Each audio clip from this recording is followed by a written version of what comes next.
Hey everybody, Nico the Legend here, also known as the well-mannered teenager, the snowflake, and the rambling idiot.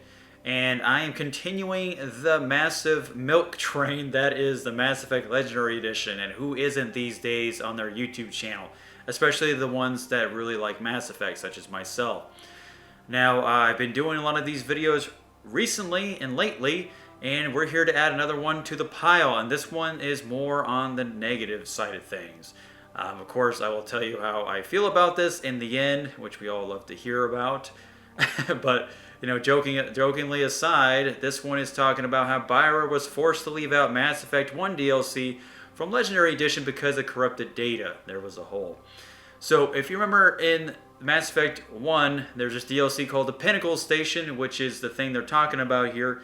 And it was basically this combat simulator, and it had a little small hub in it. And you pretty much just do VR type missions. And then there are achievements to unlock, and it's like basically getting the best high score too with these missions. And that was pretty much it. It wasn't like the DLC Bring Down the Sky. It wasn't really story related. It was just kind of like a side thing that you could do.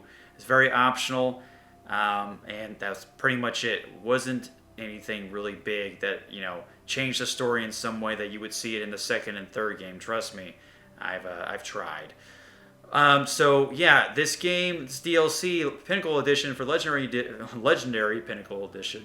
Pinnacle Station for the Legendary Edition is not in this one, which BioWare is upset about, and maybe some of you are going to be upset as well. For those of you that maybe liked Pinnacle Station, the source code was corrupted. Deep down, it was corrupted.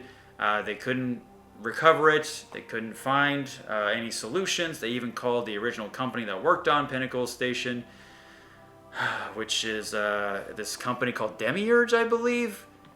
Yeah, Demiurge Studios, a small Massachusetts outfit still around 14 years later, and they gave them a source code, and then it turned out that was corrupted as well. So basically, remaking this DLC was not an option for them because they said it would have taken at least a full 6 months to do it, which is really, really crazy because they had to, like I said, build it all from scratch. They couldn't literally do anything with it, whatever coding they had.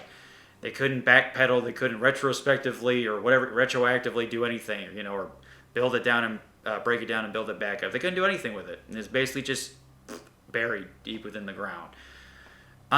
So they had to make the tough decision to leave that out.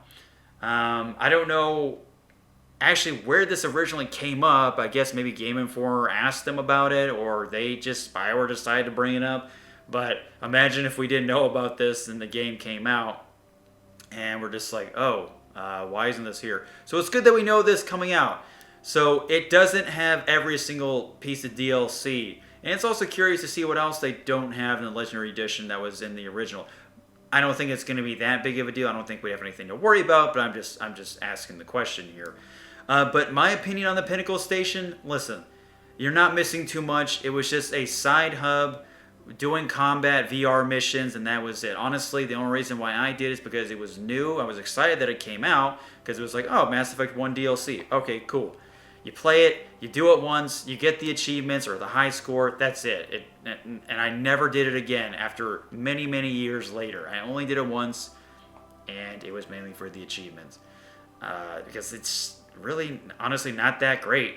And you kind of do something like that in the Mass Effect 3 Citadel DLC, and it's a lot more fun. And it has to do with scores and everything. Pinnacle Station, it's a nice little side distraction from saving the galaxy, but it's really has nothing to do with the story at all in terms of like affecting any decisions you would have to make right then and there and then in the future. You don't have to worry about that. So if it was Bring Down the Sky DLC, then I would say we have a bit of a problem, because Bring Down the Sky DLC was pretty cool when it came out on back in the day, and it was neat to see what they did with that Batarian. Well, he didn't really have that big of a role in Mass Effect 3, but he was in there, and he made some pretty tough decisions in Bring Down the Sky as well, and it was pretty cool. I'm glad they kept that at least in it. But like I said, if it was any other DLC like Lair of the Shadow Broker or Citadel, oh my goodness, people would be up in arms right now about that. But have no fear, trust me on this. Pinnacle Station is the one DLC, if I ever had a choice to get rid of or I had to scrap or get corrupted, I'm glad it was this, because it really wasn't that important. in terms of like affecting the story. So, in conclusion, rest in peace, Pinnacle Station, for the Legendary Edition. Let's hope there aren't many other things that were cut out, that, information that got corrupted, or source data, whatever you want to call it. Hopefully we get more clarity on that soon, or maybe we already have. But anyway, folks, Pinnacle Station, no more. And hope that doesn't bother the experience for you too much when this game comes out. Alright guys, I just want to let you know that I've been your host, NikoTheLegend, also known as the Well-Mannered Teenager, the Snowflake, and the Rambling Idiot, and you better believe it, we're going to keep riding this Mass Effect Legendary Edition milk train bandwagon all the way to release and thereon after. Appreciate it, Pathfinders. Let me know what you think down below, and you're always welcome to follow me on the YouTube, on the Twitter, Discord, you name it. You'll see the links down below. See you, Pathfinders.